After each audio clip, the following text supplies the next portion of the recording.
The case against Robert Tellis continues on, and Robert Tellis taking the stand recently to, well, try and explain this case. What's going on? Because it's looked pretty damning thus far in terms of the prosecution and the case against him. We'll take a look at some of those clips in just a few moments.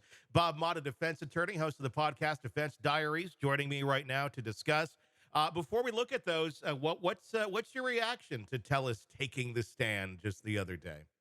Well, first of all, it blew my mind in the sense that the defense made a motion for him to be able to testify via a narrative, which essentially means that he just gets to sit there and tell a story. Mm-hmm. And Allie and I were covering that trial, and we're both like, "What in the what?" Like, if you have a pro se defendant, obviously they're going to be doing that because there's no lawyer to question them. Mm-hmm. However, when you have a represented defendant, I've never seen it. Now I know Kathy Rusin from Law and Crime had like tweeted that there was another defendant where that happened, but the situation where that arises is that you've got attorney-client privilege, right? But we also have rules as attorneys that we can't suborn perjury.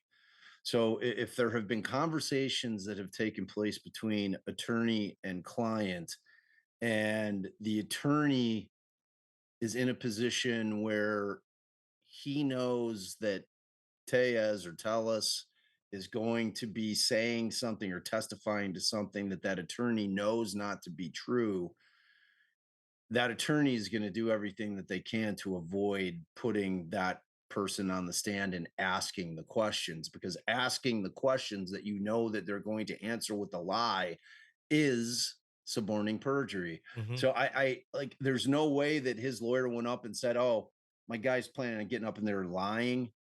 But I think that he probably approached it in the way that, look, we had a difference of opinions on how to defend this case, and the difference of opinions were so in terms of how he was going to testify, because you could tell when you look at the way that his attorney handled it, he's just trying to create reasonable doubt. Like he Mm-hmm. put on the potential alibi witness with the Planet Fitness guy, Yeah.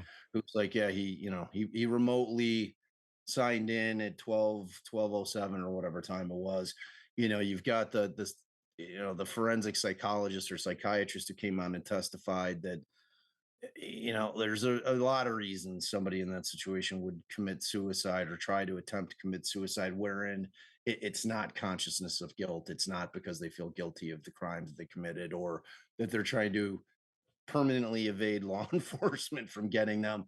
So like he really just tried to put in a case that is really trying to poke around at reasonable doubt, as opposed to the whole frame up thing, because we really didn't hear anything from his attorney in terms of on cross. I mean, he danced around it a little bit, but he certainly didn't get into it. I mean, when Yeah. you look at the Karen Reed case, and you saw how Yannetti and Jackson were plunging in head first into the third party culprit stuff, and the fact that they thought that Proctor in particular was nefarious and planting evidence, that did not happen here. So you can see that there's a divide. And remember, Tellis was representing himself for a long time in Yeah. this case.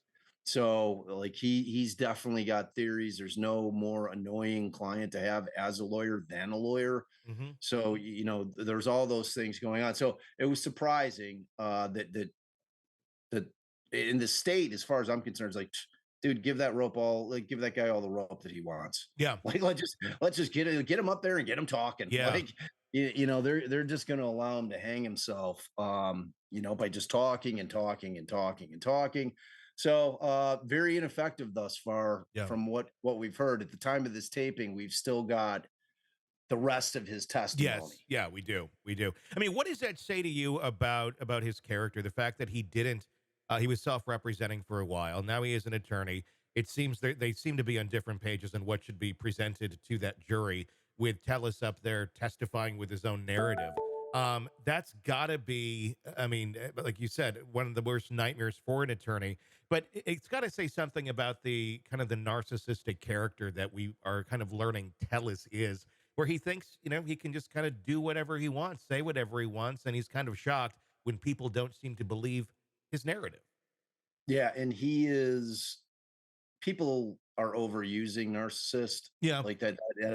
It's like that and gaslighting, that those two terms are being abused in the sense that they're losing their impact because not everybody's a narcissist. Just because they may do something that's narcissistic does not make them a No, no, narcissist. I know that. No, but this Yeah, guy, this guy is. this guy's an actual narcissist. Yeah, Like, so yeah. that's what I'm saying. Yeah, Like, there's narcissistic disorder, and then we all have narcissistic tendencies. But unfortunately, I think in a lot of the cases we cover, it's not just a tendency. I mean, it takes that disorder to get to the level that so many of these characters seem to get to.